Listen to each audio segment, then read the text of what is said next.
Assalamualaikum warahmatullahi wabarakatuh. Bismillahirrahmanirrahim. Nahmaduka ya ghafuru ya syakuru. Mashalli wa sallim barik ala sayyidina maulana Muhammadin wa ala alihi wa sahbihi aswa'in nama ba'du. Kalau Islam Arab, ini kata Mbah Mun, kalau Islam Arab itu contohnya kayak pohon kurma, jadi kuat. Dan wajah tasbihnya itu di daunnya tidak jatuh.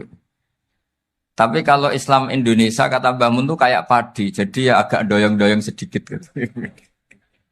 Jadi untuk menghadapi angin besar itu pilihannya dua, Anda kekar kayak kurma atau fleksibel kayak padi.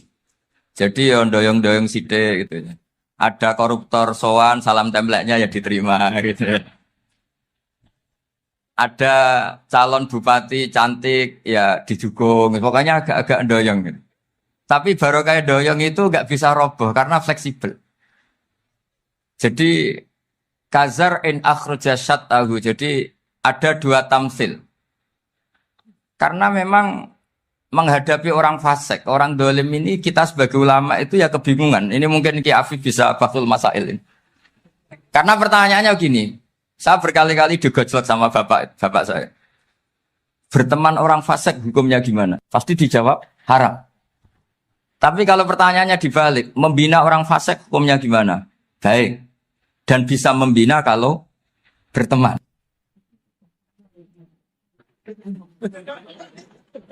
Makanya Gus Azaim pernah bikin seni deh, muktamar seni. Anggap saja madhabnya seperti itu.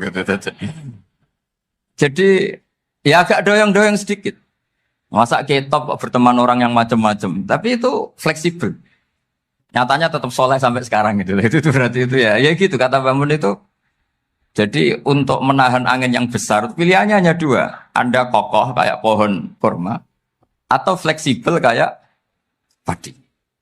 Nah, Islam Indonesia kata Mbah Mun itu pari wae katanya, padi.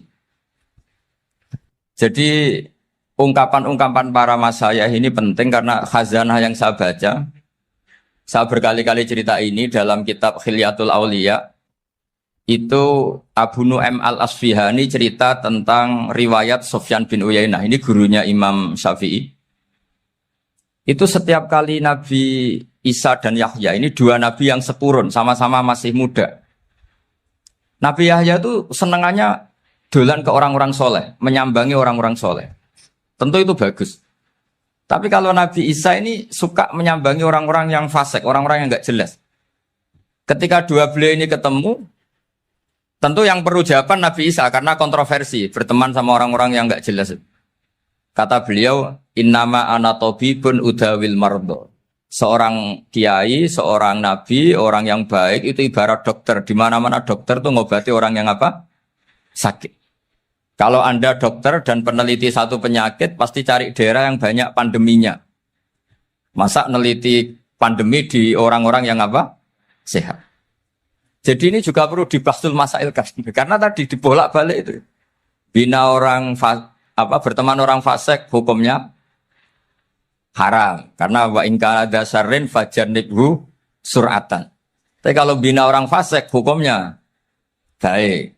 Bisa bina kalau berteman. Jadi fikih itu ya karena dibolak-balik. Makanya sholat juga gitu. Sholat yang tumak ninah, yang lama itu ya bagus. Masa jagongan mbek pangeran nggak asik?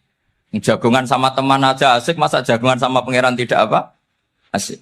Tapi kalau Ibnu Abbas sholat tuh cepat. Ketika ditanya, kenapa kalau Anda sholat cepat? Setan baru tata-tata mau goda, sudah selesai. Kata.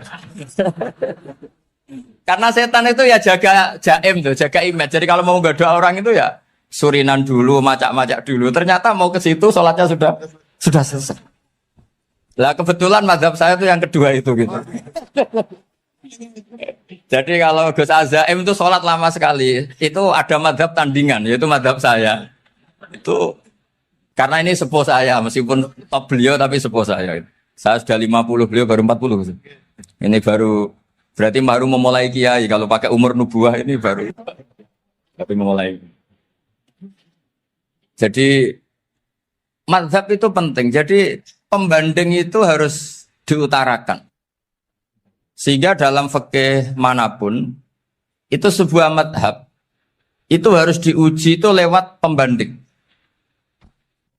Dulu itu setiap debat fikih antar ulama itu mesti nggak ada yang menang. Misalnya saya kiai kelihatan miskin tuh ya baik supaya santri-santri yang miskin itu punya teman gitu. Karena ya rata-rata santri itu miskin. Nah, dikancani kiai kan seneng gitu. Tapi problemnya kiai yang miskin itu ya nggak bisa nolong santri karena dia sendiri apa? Miskin gitu. Makanya dulu Imam Syafi'i itu pengagum orang miskin. Setelah ngaji Imam Malik tanya, ya Imam Malik, orang yang sealim jenengan itu siapa? Jawabnya Imam Malik lucu. Dulu Abu Hanifah, sekarang orangnya sudah meninggal ya. Ilmunya dititipkan atau diwaris oleh Muhammad bin Hasan Asy-Syaibani. Akhirnya Imam Syafi'i dibiayai Imam Malik ke Irak. Imam Syafi'i miskin, bisanya ke sana dibiayai Imam Malik. Itu seperti Abu Ya Said Muhammad masyhur, ini murid beliau. Kalau ada santri boyong kan mesti apa? Disangoni. Disangoni. Ketika datang ke Irak, Muhammad bin Hasan Asy-Syaibani itu nata uang, nata emas itu di ruang tamu. Jadi ngitung uang itu di ruang tamu. Miliatan. Ini kaget, ini kiai kok kedonyan kata Imam Syafi'i itu. Tapi apa kata Muhammad bin Hasan Asy-Syaibani? Anda kagum ini, Anda kaget ini. Kalau kamu menyoal orang soleh kaya, ini tak kasihkan orang-orang fasik. Biar dipakai judi, dipakai selingkuh, dipakai maksiat. Jangan-jangan. Harta ini harus tetap di orang soleh. Kalau ke orang fasik, bahaya. Berarti kiai boleh kaya. Boleh-boleh. Semenjak itu ada gerakan kiai kudu sugih. Ya ada yang kesampaian, ada yang enggak gitu saja. Tapi karena kalau pakai logika fikih, harta itu fitnah. Oke, seakan-akan harta itu masalah. Tapi kalau ini dikuasai orang dolim, maka masalah besar. Jika orang-orang soleh ini harus juga menguasai harta. Nah, terus lama-lama dikiaskan kekuasaan. Kalau yang kuasain orang fasik, orang tidak sholat, ribet. Akhirnya kiai terus dukung, ya akhirnya ikut politik tadi. Nak menawa bupatinya kena diatur gitu. Diatur kon sholat, orang yang sesi proposal, maksudnya diatur keng sholat maksud. Ini cerita-cerita apa logika-logika fikih. Makanya saya sering ngaji kitab-kitab itu, diantara yang saya suka adalah ada dialog besar yang terjadi di antara orang-orang pilihan, termasuk bahkan di antara para nabi dan Tuhan. Jadi unik. Allah sendiri kadang mengajari kecerdasan para nabi itu ya lewat dialog. Masyhur itu, Nabi Ibrahim itu punya ruang khusus untuk sholat dan tidak boleh siapapun masuk situ. Tahu-tahu ada yang sudah di situ. Beliau membuka, kaget. Siapa memberi izin ke kamu yang punya rumah ini? Saya yang punya rumah dan saya tidak memberi izin kamu. Yang memberi izin saya itu yang punya saya, kamu dan rumah ini. Yaitu Allah Ta'ala katanya. Wah berarti kamu malaikat dong? Iya saya malaikat Israel. Disuruh nyabut nyawa kamu. Ya agak sopan karena agak pernah mondok di Salafiyah gitu. Itu akhirnya Nabi Ibrahim bilang, wah itu keliru, Anda pasti keliru. Hal ra'aita habiban yumitu habibah, hal ra'aita khalilan yumitu khalilah. Saya ini Khalilur Rahman, saya ini kekasih Allah. Masa ada kekasih bunuh yang dikasih? Itu Israel akhirnya ngaji, masuk akal juga. Ternyata perintah ini mungkin hoax ya. Pokoknya dia terus mikir akhirnya.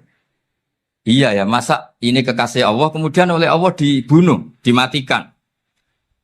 Terbanglah Israel, matur lagi ya Allah, kata Ibrahim, hal ra'aita khalilan yumitu khalilah. Masa kekasih bunuh yang dia apa?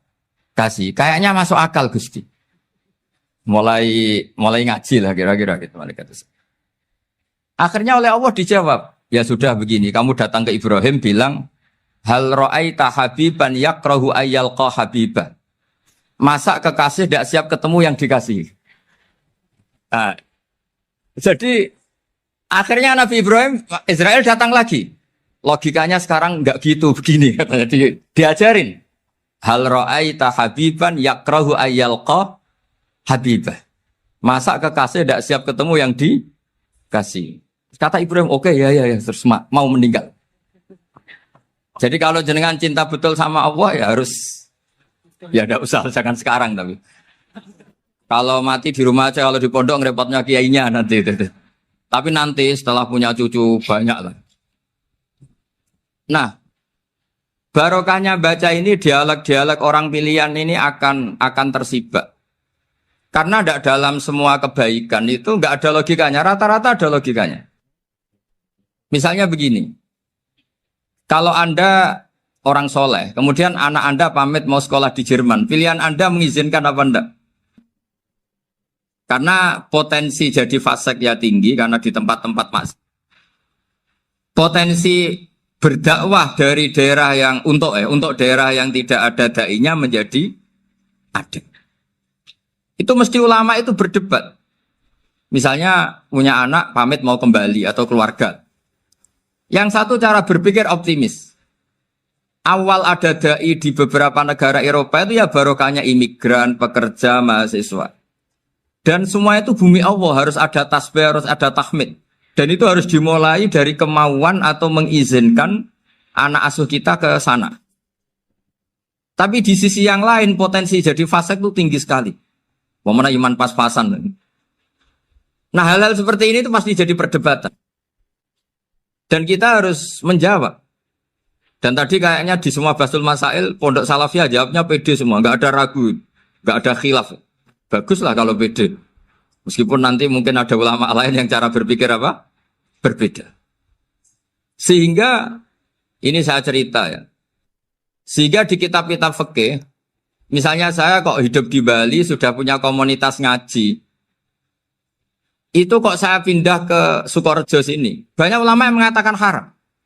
Karena membiarkan bumi Allah yang sudah pernah ada orang yang sujud, kemudian ditinggalkan kosong, dan kemudian dikuasai orang yang tidak sujud. Jadi dianggap itu pembiaran. Jadi banyak di kitab Qalyubi, sarahnya Mahalli, jika ada seorang muslim yang hidup di negara orang kafir, dia nyaman, tidak dapat teror, itu nggak boleh lagi pindah ke negara Islam yang sehat. Karena takutnya li'alla yastau li'al kafir tilkal buk'ah, supaya bumi itu tidak dikuasai orang kafir. Jadi ini hal-hal yang para fuqaha itu harus berdebat. Karena ini masalah-masalah furu'iyah. Sehingga mulai dulu ya banyak ulama yang nyun sewu berpolitik. Mulai Wali Songo sampai sekarang alhamdulillah yang minat banyak. Mungkin bedanya ikhlas sama tidaknya. Tapi kalau saya pernah dikeluhin utusan dari ya komunitas. Islam Indonesia itu dulu itu ceritanya banyak yang dari Kamboja. Kalau dulu orang cerita itu orang Cempa. Itu setelah di Indonesia besar Wali Songo dan Brawijaya 5 itu sudah mulai oleng. Itu singkat cerita mereka berpikir ingin bikin kerajaan apa? Islam di Demak Mintoro dengan raja pertama yaitu Raden Fatah. Karena Raden Fatah ini putra Brawijaya. Padahal setelah jadi kerajaan ini era cucu sudah konflik, berebut kekuasaan. Akhirnya sampai jadi Jipang, jadi Jogja, jadi Solo dan seterusnya. Tapi kata Mbah Mun itu tetap barokah. Karena orang Islam terus terbiasa mimpin. Sekeliru-keliru sidik, sebagai orang Islam biasa mimpin. Sehingga zaman Mbah Hashim ya sudah mimpin Masumi, zaman Ki As'ad pengaruhnya besar, sampai sekarang Kiai-Kiai pengaruhnya besar. Nah barokahnya Kiai-Kiai pengaruh besar ini sampai moral jadi ukuran. Misalnya sekarang ada calon bupati kok nggak sholat, itu pasti kalah. Jadi sholat itu jadi tolok ukur untuk calon apa? Bupati. Meskipun mungkin punya efek pura-pura sholat, tapi nggak apa-apa lah, sementing moral ini jadi ukuran.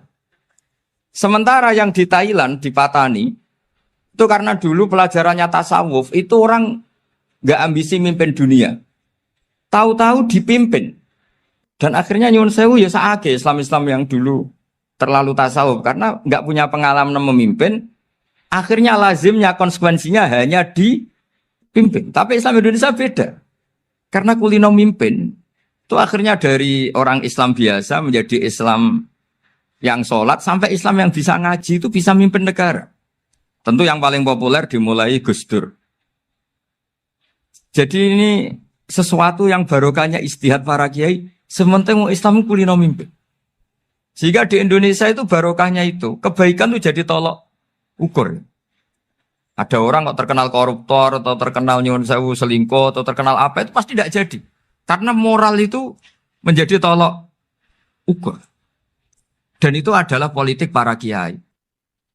Jadi ini saya cerita dan itu negara juga akhirnya untung karena seleksi agama sama negara itu sama-sama kiai ya bilang negara harus dipimpin orang soleh, negara juga bilang seperti itu.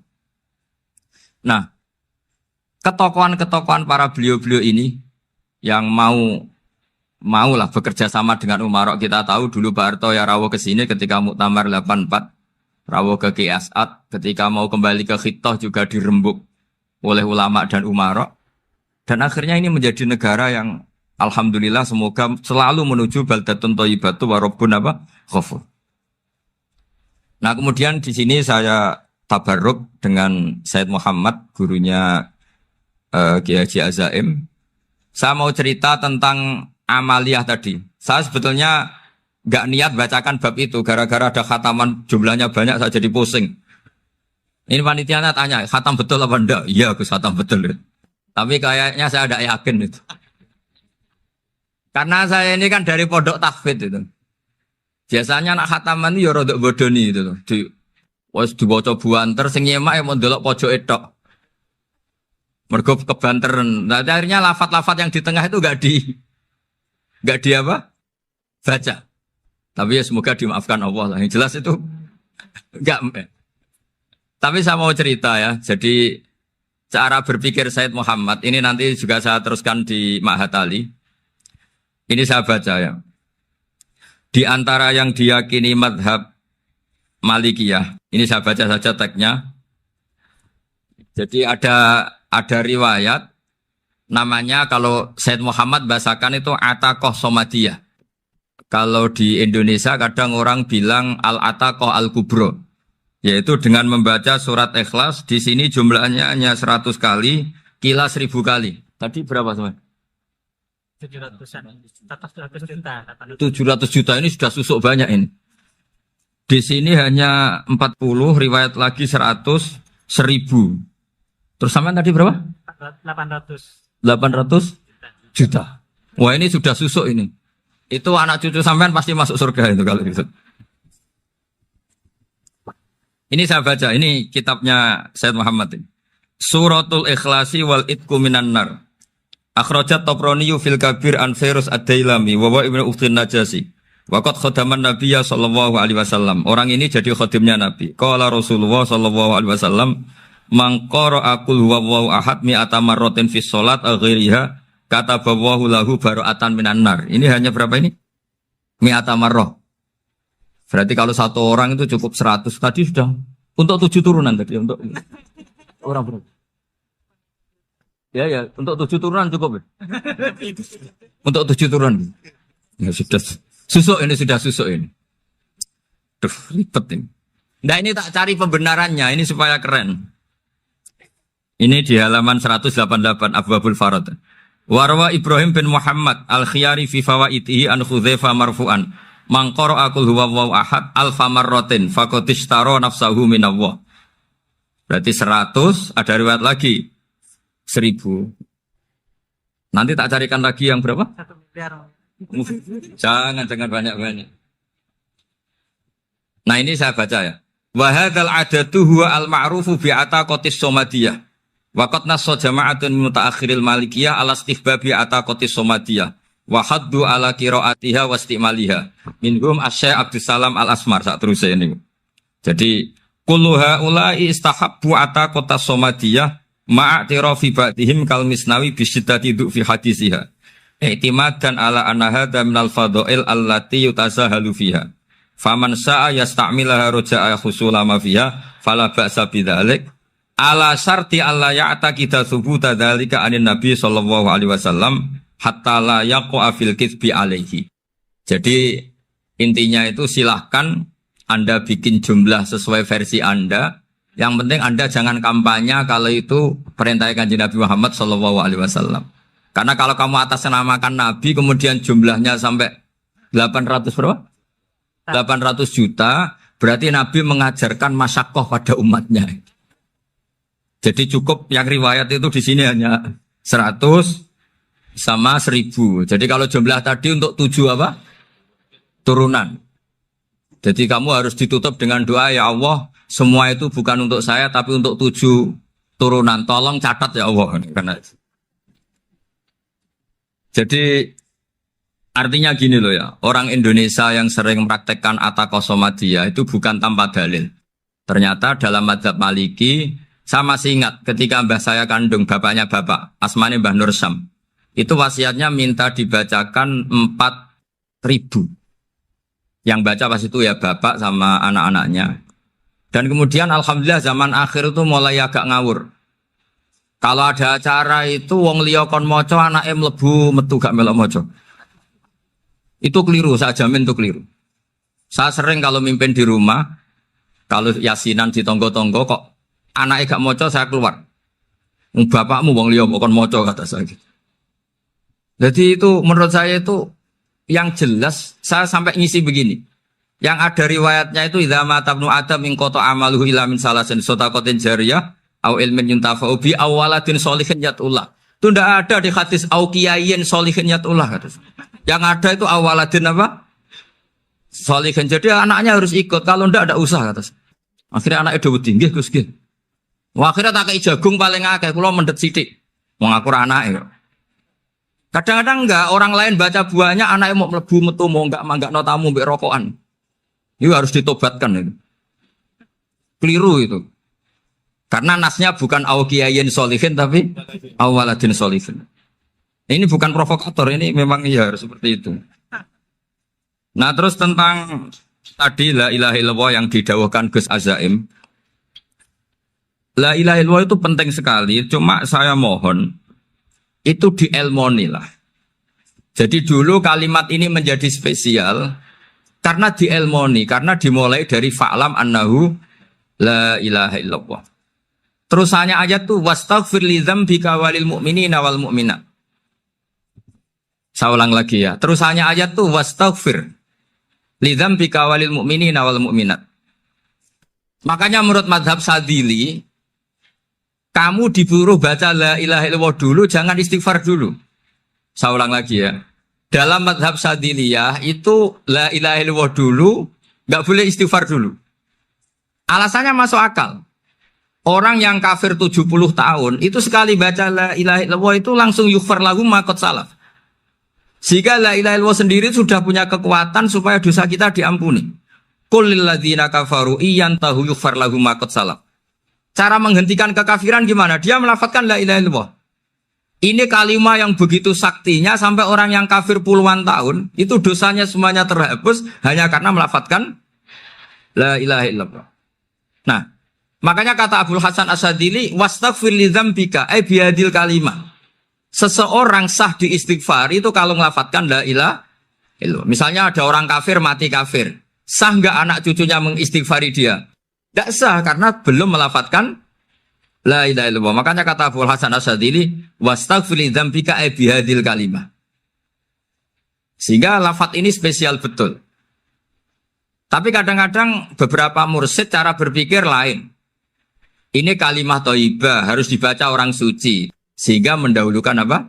Istighfar. Untuk supaya pas ngelafadzkan kalimat thayyibah sudah dalam keadaan apa? Suci. Itu juga masuk akal. Tapi secara meyakinkan saya sendiri lebih mengikuti manhajnya Abil Hasan Asyadzili karena alasannya tadi yang kafir puluhan tahun saja langsung luntur dosanya karena melafadzkan la ilaha illallah. Artinya la ilaha illallah sendiri sudah bagian dari istighfar.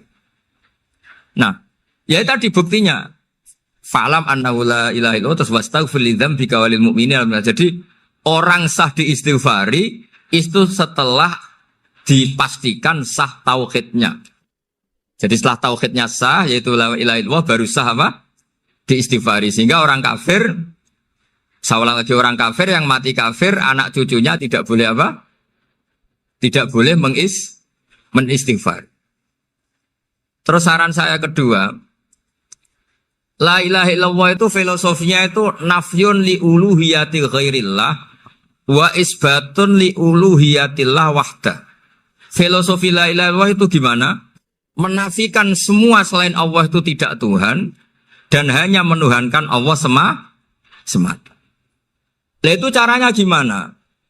Caranya kita harus terbiasa ini karena tadi saya dibilangin panitia ini rata-rata mustameknya atau mustamiatnya ini santri. Caranya gimana? Dilatih pakai logika. Saya berkali-kali cerita kalau ngaji, saya sekaligus kampanye. Allah itu Tuhan yang begitu fair. Untuk menjadi Tuhan, Allah mempersilahkan, ada kualifikasi Tuhan. Jadi boleh, dikompetisikan itu boleh, kata Allah. Gak apa-apa kamu ngaku Tuhan gitu, kata Allah. Tapi nak ngaku pangeran itu paling gak ya direputasi lah, ada verifikasinya. Dimulai dari apa?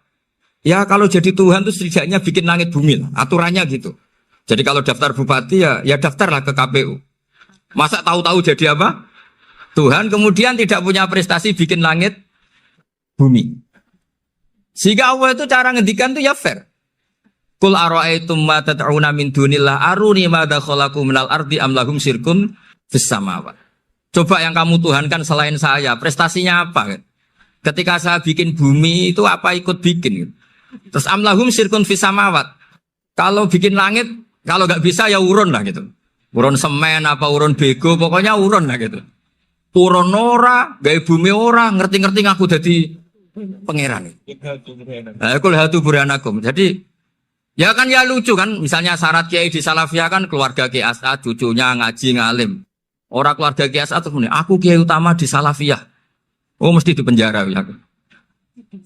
Lah yo gak gawe langit bumi, gak ada prestasi terus ngaku sebagai apa? Tuhan. Sehingga fair. Makanya saya berkali-kali cerita.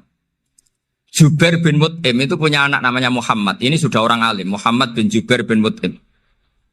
Itu cerita awala Islami Abi. Mut'im itu orang pinter sekali. Saking pinternya dia jadi delegasinya orang Quraisy datang ke Rasulullah sebagai negosiator untuk membebaskan Asra Badrin. Tawanan perang apa? Badar. Yang namanya disuruh itu pasti orang pinter.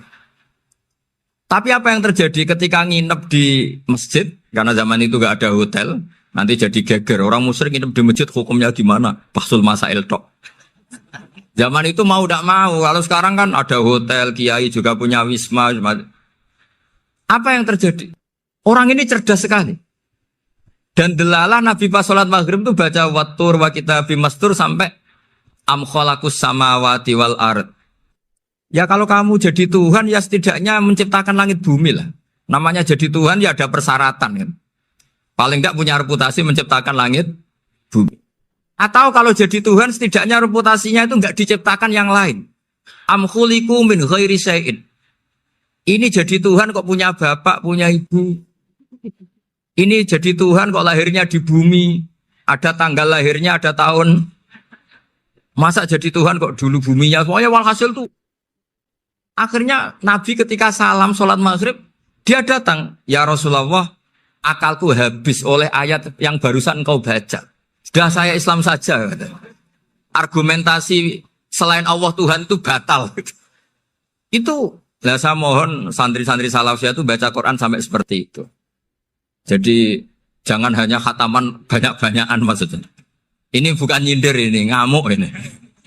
Jadi ya khatamannya tadi lah 1000 atau berapa lah, jangan banyak-banyak. Juga kasihan malaikat yang nyatet kan. Wong baru subhanallah alhamdulillah aja di tag hadisnya abad al malaikah kan ditete. Itu baru subhanallah alhamdulillah itu sudah mencapaikan malaikat. Makanya saya wiridan tuh arang-arang kasihan malaikat karena nanti jadi itu ya ada madhabnya itu jadi kalau Gus Azaim sholat lama tak saingi sholat cepet tuh sama-sama ada madhabnya. Yang cepet kayak saya tadi setan pas tata-tata mau goda pas rukuk saya sudah itidal. Mau goda itidal saya sudah sujud, pusing dia. Tapi jangan tiru ini madhab yang agak-agak khusus lah sudah cara orang Madura agak khilaf gitu. Khilaf ya. Khilaf ini agak khilaf ini sudah. Tapi saya ingin lah. Sampean kalau ngaji Quran itu dilatih berlogika. Jadi Allah itu fair. Enggak apa-apa kalian ngaku Tuhan tuh enggak apa-apa, tapi tunjukkan prestasi kamu apa. Aruni madza khalaqu minal ardi am lahum syirkun fis samawati. Am khalaqus samawati wal ard. Diulang lagi, am khuliqu min ghairi syai'in. Setidaknya kalau jadi Tuhan itu ya nggak butuh yang lain lah. Masa jadi Tuhan kok wujudnya saja butuh orang lain, butuh bumi, eksistensinya butuh makan, butuh minum. Makanya Allah cara meniadakan uluhiyah selainnya itu Allah tuh redaksinya tuh mengena sekali.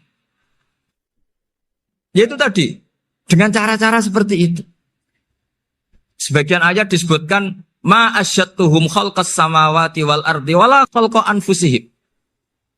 Wong Tuhan kok enggak punya reputasi bikin langit, bikin bumi, bahkan untuk menciptakan dirinya sendiri saja enggak bisa. Ya sudahlah, kamu enggak usah ngaku Tuhan, enggak level kata gitu. Akhirnya terus ditemukan Tuhan yang sejati, yaitu wal awwalu wal akhiru wal dhahiru wal batin. Nah, itu yang Mut'im ini tadi termasuk orang yang sangat cerdas sekali. Padahal itu bacanya bukan pas basul masail, enggak. Nabi pas sholat maghrib. Juga bukan pas ceramah, enggak. Tapi itu didengarkan. Makanya termasuk ini spesial untuk hormat saya kepada Ki As'ad.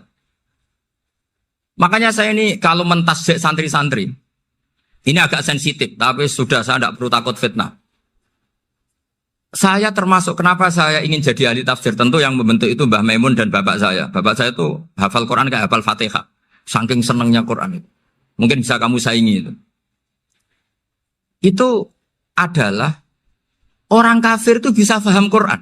Itu sangat menyinggung saya. Orang kafir itu bisa paham Quran.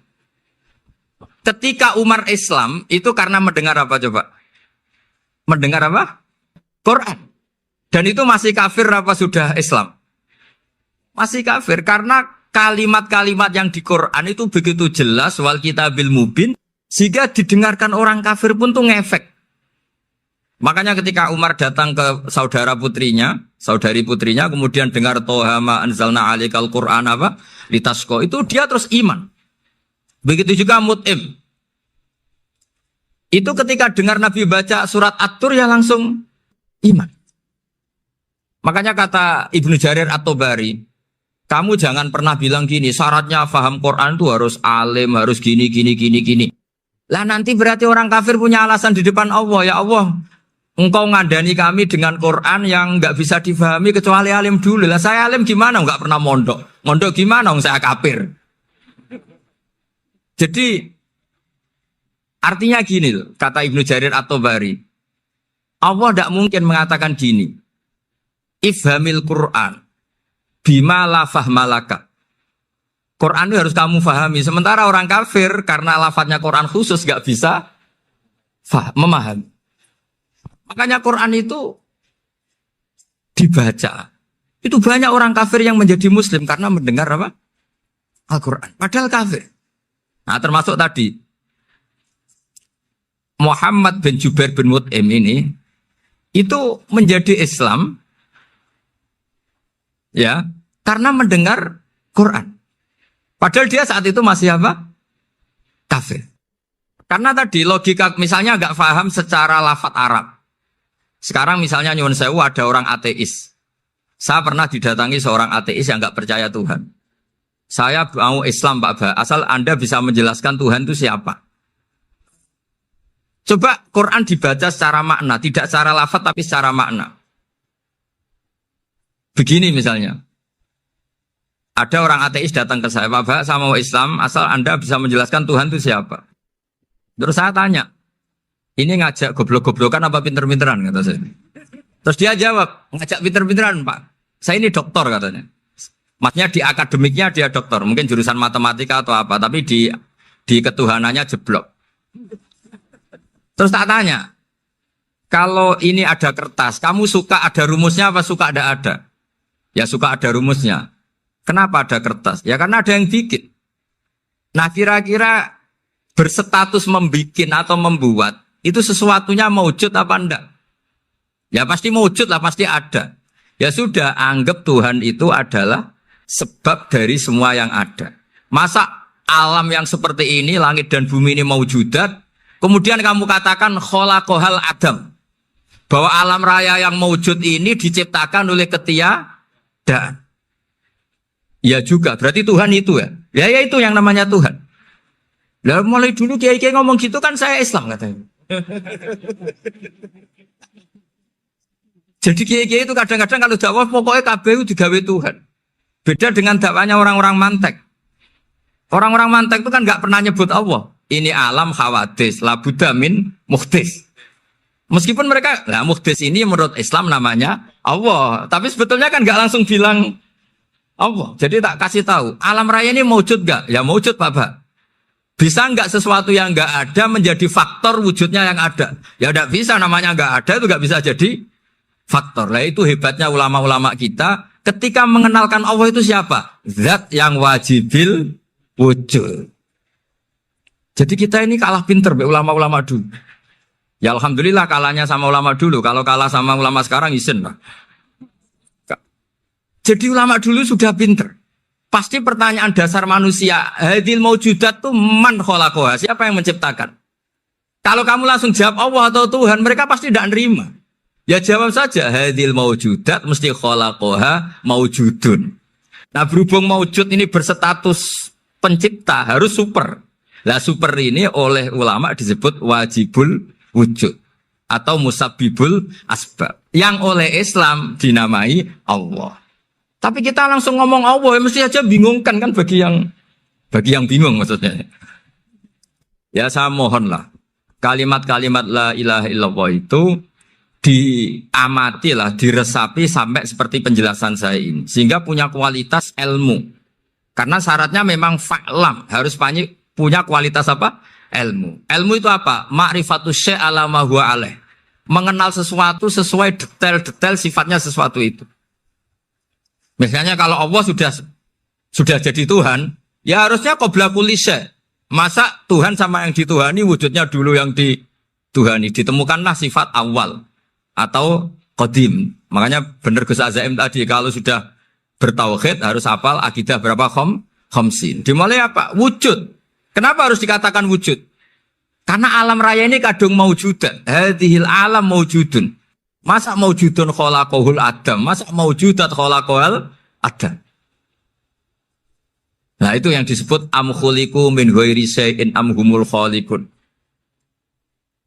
Jadi saya mohon semohon-mohonnya cobalah tradisi-tradisi lihat baru ayat ini dihidupkan lagi sehingga kita baca Quran itu sekaligus menjadi orang yang sangat argumentatif. Karena Quran adalah qul falillahil hujjatul baligh. Dilatih. Jangan bosan dilatih. Makanya kalau saya baca ayat-ayat seperti itu, cek fair Allah. Fair betul.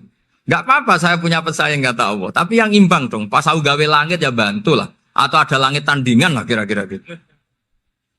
Kalau saya bikin bumi ya ada bumi. Nah misalnya sekarang orang Cina bikin matahari. Materinya dari mana coba? Dari yang sudah ada sekarang kan?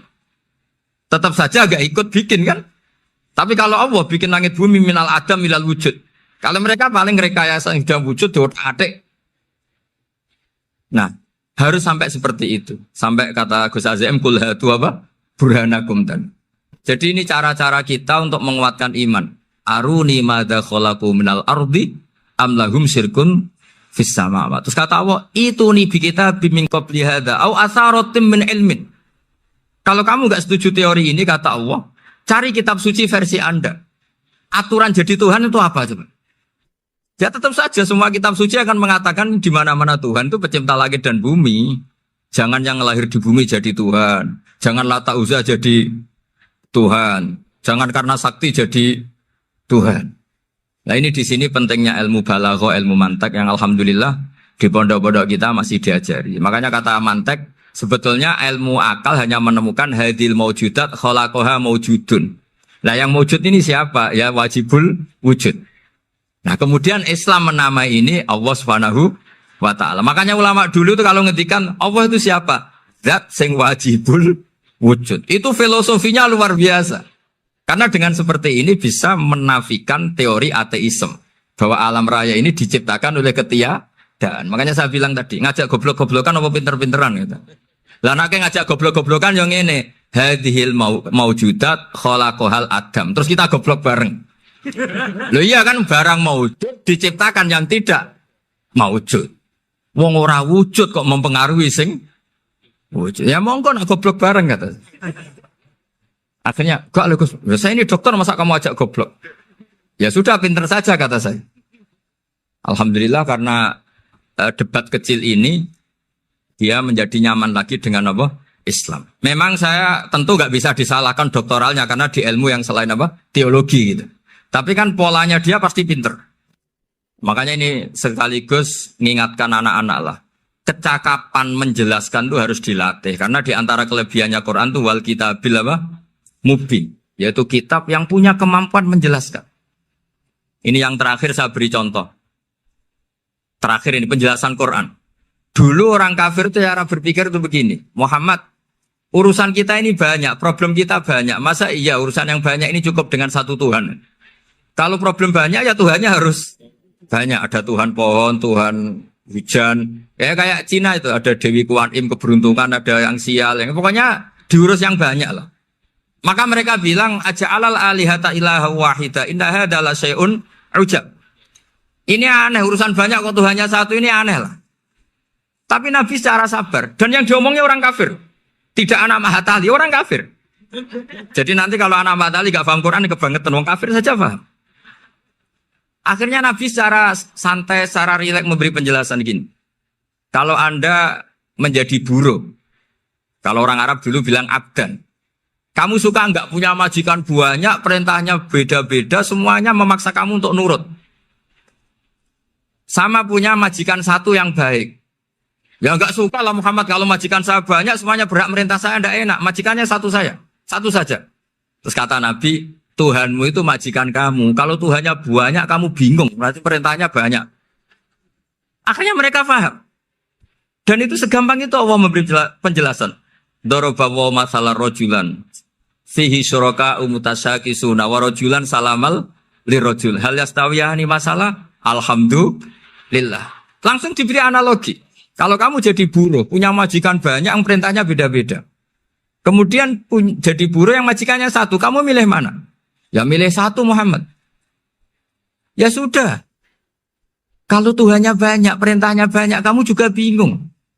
Langsung menjadi faham.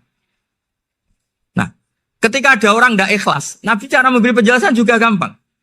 Misalnya saya dikasih uang Gus Azaim 1 juta. Kemudian matur nuwun saya sama Pak Afif. Ya, aneh enggak? Saya ini orang aneh enggak? Orang aneh enggak? Itu Nabi kalau mencontohkan orang tidak ikhlas gitu. Kata Rasulullah, orang tidak ikhlas itu sebagaimana orang beli budak. Min kholisi malih. Budak itu dibeli dari uangnya sendiri.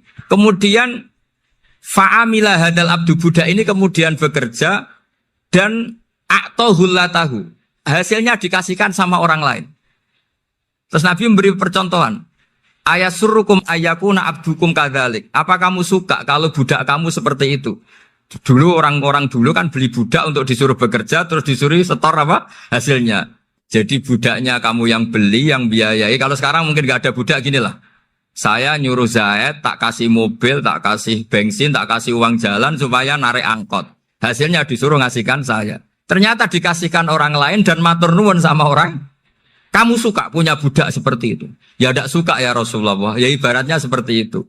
Bumi yang bikin Allah, nyawa kamu yang bikin Allah, semua fasilitas dari Allah. Kemudian kamu menyembah selain Allah. Segampang itu.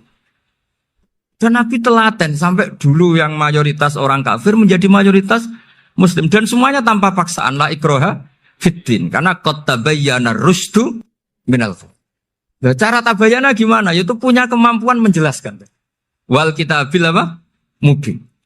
Ini makanya saya mohon lah. Ini saya mohon semohon-mohonnya anak-anak ini kan kader-kadernya Mbak Samsul Arifin, Mbak As'ad, Gus Fawaid, sekarang Gus Azaim, semuanya harus punya kemampuan wal kitabil apa?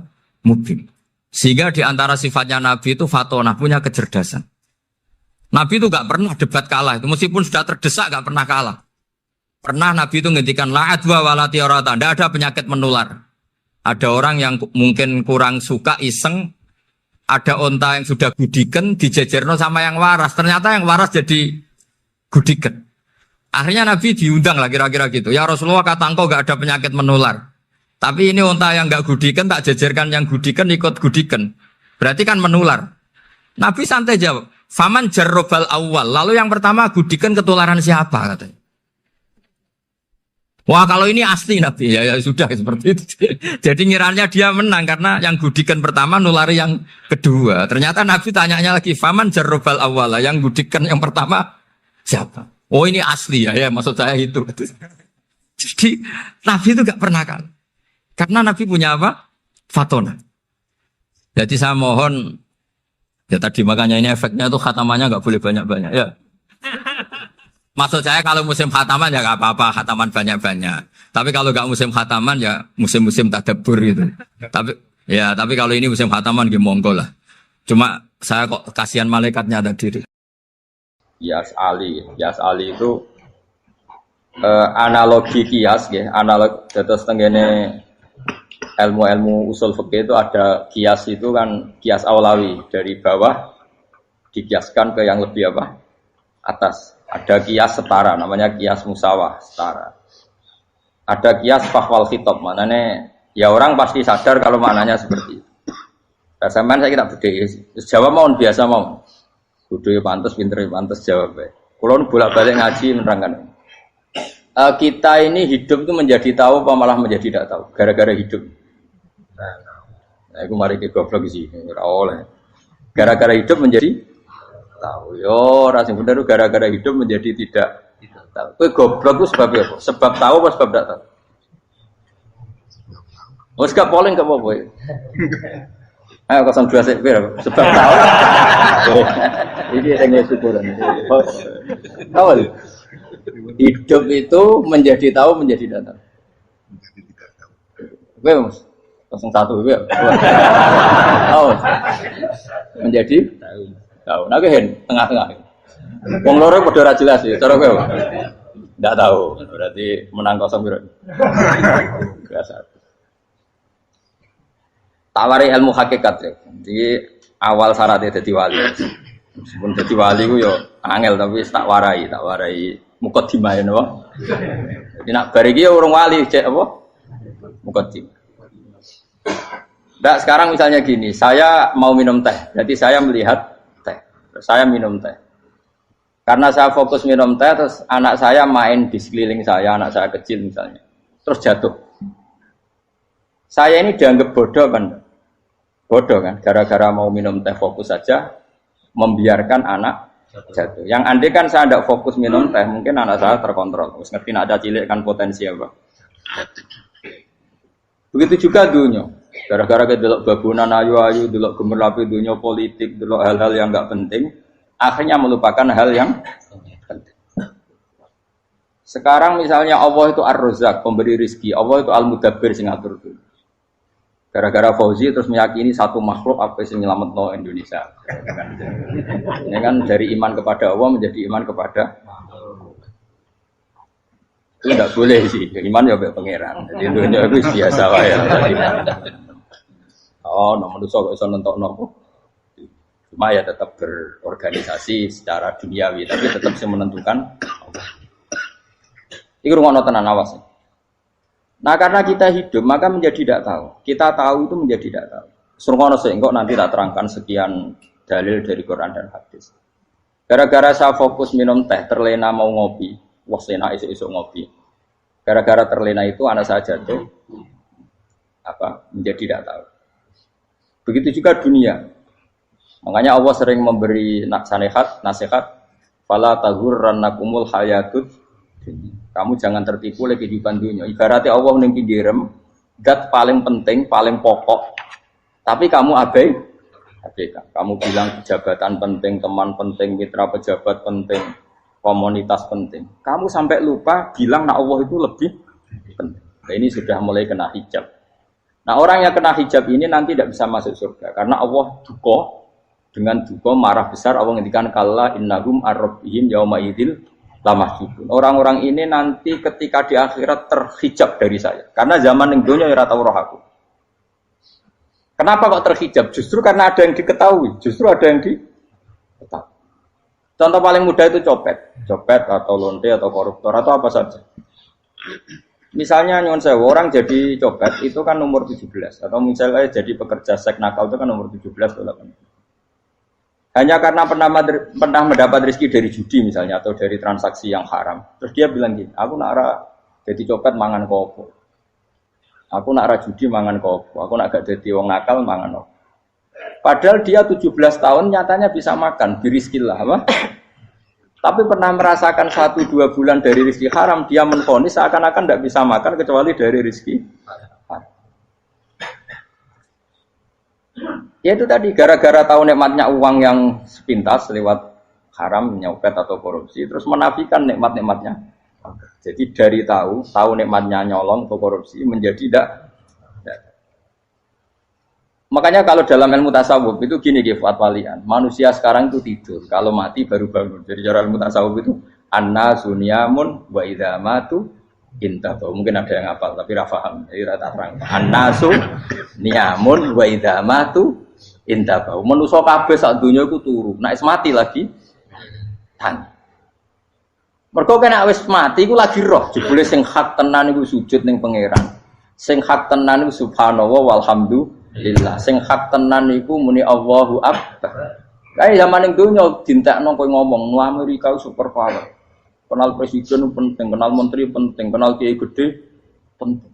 Iku mbok entekno. Barang-barang sing cara akhirat gak mendesak mbok entek. Wong nek ramangan mati, nek ora duwe gaji sumpek, pensiun sumpek. Hal-hal ya. Nanti setelah di akhirat kamu hanya tahu satu kalimatul haq, yaitu kenangan terbaik kamu di dunia itu sujud. Jika kamu getun ketika hidup tidak pernah sujud. Makanya kata Rasulullah, nanti kamu tahu ketika di akhirat hatta takuna sajdatul wahidatu khairan minad dunya wa ma fiha. Sehingga kamu nanti tahu bahwa sujud satu kali itu lebih baik ketimbang dunia dan sisi. Karena ternyata setelah kamu di akhirat yang layak jadi poin kamu hidup di dunia itu hanya apa? Sujud.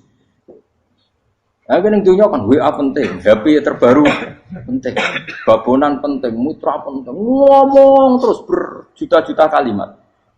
Hanya karena kamu hidup. Tahu saya mati, kau ngerti, kau kabeh dak. Maka ilmu kamu itu setelah mati, lagi ilmu terlambat. Nah, pas ilmu mau terlambat itu Allah duka, kalla apa alhaqumut takahatu hatta zurtumul kalla saufa ta'lamun summa kalla. Terus kalla law ta'lamuna ilmal yakin la tarawunnal jahim. Pas kowe ilmumu wis bener, Gusti ternyata penting sujud teng jenengan, ternyata penting jenengan Allah Akbar. Pas roh pas wayang mlebu neraka, kok wis kecewa. Ya saiki tapi wayang mlebu neraka, roh wis terlambat. Mane tak warai saiki ben ora roh pas wayang mlebu neraka. Kok nak roh terlambat, pas roh wayang mlebu. Sehingga ketika Allah melehno wong kafir, melehno itu mencibir orang kafir. Kata Allah begini. Ini mungkin yang hafal Quran bisa dicek lagi. Fakashafna angka fito akafa basarukal yauma hadid. Jadi kata Allah ngomentari orang kafir ketika di akhirat, laqad kunta fi ghaflatin min hadza. Kamu lupa kan kalau ada akhirat seperti ini kata Allah. Fakashafna angka fito aka. Sekarang kamu saya kasaf, saya buka semua fakta. Fa basarukal yauma hadid. Sekarang pandangan kamu tajam. Dulu di dunia bilang misalnya seks penting, dugem penting, narkoba penting, maksiat penting. Kalau enggak gitu saya pusing. Nanti di akhirat semua ini jadi problem. Artinya apa? Gara-gara di dunia melihat gemerlapnya dunia, dia menjadi tidak tahu pentingnya Allah, tidak tahu pentingnya akhirat. Maka dengan hidup malah menjadi tidak tahu. Maka untuk menjadi tidak tahu itu sebabnya dua. Makanya polling 01 dan 02 sama benarnya. Gara-gara tahu yang menjadi tidak tahu, gara-gara tidak tahu yang menjadi tidak tahu. Tadi misalnya kamu fokusin, misalnya rukin jelalatan untuk cawe itu, fokus untuk cawe itu, gak Allah waktu ngarepe kejengkang, kesandung. Berarti gara-gara melihat menjadi tidak tahu. Ya kira-kira seperti itu. Gara-gara fokus delok dunya nganti roh hae Allah Subhanahu wa taala. Di sini Allah sering pesan fala taghurrannakumul hayatud dunya wala yaghurrannakum billahil ghurur. Kamu jangan tertipu dengan kehidupan dunia. Makanya saya itu orang yang paling fanatik sujud. Soalnya kalau suwun jenengan sing sujud. Wes sujud salat 5 waktu lah nikmati. Karena sekali kamu terbiasa mensifati dunia ini penting, nanti kamu akan lupa mensifati akhirat itu penting. Dan itu awal kamu tergelincir dari ansawa isabil, dari jalan yang benar. Makanya tadi pepatahnya orang sufi apa? An-nasunyamun wa idza matu indah. Manusia itu tidur, kalau mati baru. Terus contoh kedua begini. Kenapa Allah begitu murka ketika orang tidak mengerti hak-haknya Allah? Bukan karena Allah anarkis atau keras, tidak. Memang secara akal pasti begitu. Saya sampai tak beda ini. Lihat contoh gampang-gampang saja, tak wari logika. Kalau ada orang buta lewat kemudian nabrak tembok, karena apa? Karena buta kan? Buta itu maknanya apa? Tidak tahu. Akibat tidak tahu, nabrak tembok. Ya kan? Karena tidak. Karena tidak tahu nabrak tembok, karena tidak tahu terjatuh di sungai, karena tidak tahu terjatuh di jurang. Sekarang juga sama. Orang karena tidak tahu pentingnya agama, tidak tahu pentingnya Allah, kemudian dia fokus ke duniawi. Akhirnya ya nabrak tembok. Natijanya sama enggak? Saya ulang lagi ya. Orang buta karena tidak tahu nabrak tembok. Orang fokus untuk perempuan cantik atau melihat apa, kemudian dia tidak tahu depannya juga nabrak. Untuk menjadi nabrak itu syaratnya tidak tahu apa tahu. Bisa dua-duanya. Tidak tahu ya sebabnya nabrak, fokus ke yang lain ya bisa. Maka tidak tahu ya sebab nabrak, fokus ke yang lain juga sebab. Nah mata kita, hati kita ini sudah dipenuhi hal-hal yang tidak penting, sehingga kita lupa dari hal yang penting. Kayak tadi kita mau minum kopi saja, fokus sampai meninggalkan anak main sampai jatuh. Berarti minum kopi sebenarnya tidak satu kebodohan, tapi ketika membiarkan anak kecil jatuh itu adalah kebodohan. Sebetulnya makan menikmati dunia itu tidak kebodohan, tapi ketika Anda melupakan Allah itu menjadi satu apa? Kebodohan. Ini disebut kamu jangan terlena oleh kehidupan apa? Dunia. Nah kenapa terlena? Itu kakean delok. Mulane Nabi itu ora tau delok dunia. Nabi, saya ini tak latih gitu di wali, tapi muka dimah. Kulon itu belum pernah delok. Saya pernah punya kakak wakil bupati, punya teman gubernur banyak tuh. Kalau delok susu rawani, mereka khawatir senang. Nabi itu pernah, Nabi itu jenenge manusia pernah lewat itu. Kemudian tonggo-tonggone Nabi kebetulan pas pulang bawa unta-unta banyak. Itu Nabi melihat mungkin 0, sekian detik. Itu dilori pangeran. La tamuddanna ainaika ila ma matta'na bihi azwajan minhum zahratal hayatid. Jadi misalnya kayak Rogen misalnya dulu wong numpak Alphard pejabat ono sing bukakno. Enak dah nak jadi wong ngene. Kalimat itu direkam oleh Allah bahwa Mustafa pernah ngomong enake jadi wong iku numpak Alphard ono sing buka. Tapi kan tetap kirim. Sehingga nanti di akhirat kalimat itu direkam misalnya nanti ternyata yang numpak Alphard misalnya nyuwun sewu misalnya yang numpak Alphard tadi tetap di neraka, kamu ya ikut di neraka. Karena dia menikmati Alphard lali akhirat, kowe yo ngangen-angen kepengen seperti itu. Maka poinnya sama. Kalau pun rokok bareng.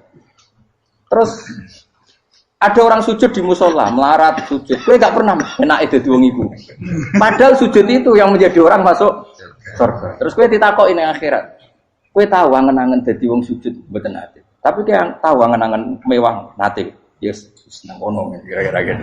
Lha iku latara undal pas kowe roh ilmu yakin pas wae mlebu neraka. Lha iki mulane tak ajari dini kiat-kiat supaya kira mlebu. Makanya latih melihat dunia gue juga kesuwen. Misalnya di konco, jadi pejabat.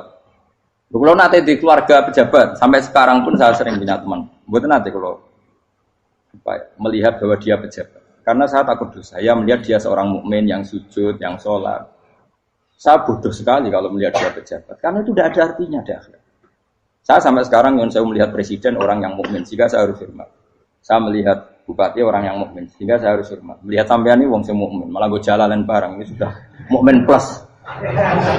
Jadi rasa tiga ekor tuh pinter gue jalalan. Jalalan budal bisa gaya bisa. Budal lu rano mana nih? Oh anu kagak wong bisa maca kitab oh. Just lah. Jadi saya ulang lagi ya. Makanya saya itu nanti kalau sampean alim sudah kayak saya, itu pasti nggak kagum sama sahabat. Sahabat itu, apalagi Rasulullah ya tentu. Sahabat dulu aja yang gampang ditiru. Sayyidina Umar ketika ditusuk oleh siapa Abu Lu'lu siapa? Al-Majusi. Abu Lu'lu itu seorang Majusi. Dan Umar itu orang pendendam. Dia orang pendendam. Tapi tentu karena dia orang baik, ya pendendamnya hal-hal yang baik. Coba kalau kamu ditusuk orang itu dendam nggak? Kira-kira sebagai manusia kan dendam. Itu tanyanya begini sama yang ya taruh sekarang orang dekatnya. Yang bunuh saya tadi siapa? Oh itu Abu Lulu Al-Majusi, Hulamul Muhirah. Dia budaknya Muhirah. Majusi, iya ya Umar. Dia sudah mau mati. Itu ngetikan gini, sama siapa alteknya? Alhamdulillahilladzi lam yaj'al maniyati biyadi rajulin sajadalaka sajdah yuhajuni biya yaumal qiyamah. Ya Allah, terima kasih sekali ya Allah. Engkau mentakdirkan saya dibunuh oleh orang yang enggak pernah sujud. Kalau saja dia pernah sujud, maka dia berhak menuntut saya dengan sujudnya untuk masuk surga. Artinya gini, kalau dia ditusuk orang yang pernah sujud, misalnya Sayyidina Umar kok ditusuk oleh Ruhin, kemudian Umar masuk Ruhin masuk neraka, aku tetap pedih Gusti. Isowai sujudnya dia menjadikan enggak berhak masuk neraka. Artinya Umar sangat hormatnya pada sujud, dia enggak berani. Jadi kira-kira kok Umar sujud kue, kok kira-kira rawani maksud anak kue mlebu neraka. Piye-piye di kekuatan sujud yang mempotensikan tetap dia masuk surga. Makanya dia seneng, dedame kesampaian. Syukur lah nek sing mateni aku ora tau sujud. Dadi tak patut nang neraka langsung gludeng ngene kira-kira gitu.